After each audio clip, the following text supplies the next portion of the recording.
पुण्यातल्या पब आणि बार्सवर आज दुसऱ्या दिवशी ही कारवाई सुरू होती। काल एफसी रोडवर कारवाई झाली। आज पाषाण आणि बाणे परिसरात मनपाचा बुलडोजर फिरला। बाणेरमधील एस्कोबार हे पब संपूर्णपणे जमीनदोस्त करण्यात आलेला आहे। याचा आढावा घेतलेला आहे मिकी खैना।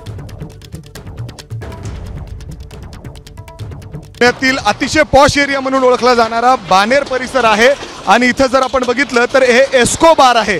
याला महानगरपालिकेकडून गेले 3 दिवसा अगोदर ही नोटीस देण्यात आलेली होती। मात्र आता जर आपण बघितलं तर पुणे महानगरपालिकेची अतिक्रमण विभागाची टीम या ठिकाणी पोहोचलेली आहे आणि त्याचबरोबर बांधकाम विभागाची ती टीम देखील पोहोचलेली आहे आणि संपूर्ण जो मोठा एस्कोबार म्हणून हे एक रेस्टोबार होता तो संपूर्ण आता जमीनदोस्त करण्यात आलेला आहे। जर आपण बघितलं तर या ठिकाणी नोटीस देऊन सुद्धा कुठलीही हरकत जे मालकांनी इथं घेणं अपेक्षित होतं ते घेतली नव्हती आणि त्यामुळे इथं पूर्ण हॉटेल हे रेस्टोबार जो आहे तो जमीनदोस्त केला जातोय। जर आपण बघितलं तर खूप मोठ्या प्रमाणात जवळपास 3-4 हजार स्क्वेअर फूटमध्ये हे पूर्ण बांधकाम या ठिकाणी आहे।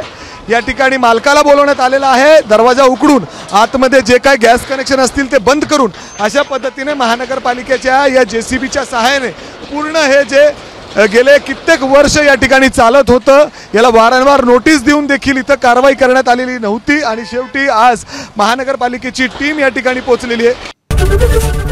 एबीपी माझा, उघडा डोळे बघा नीट।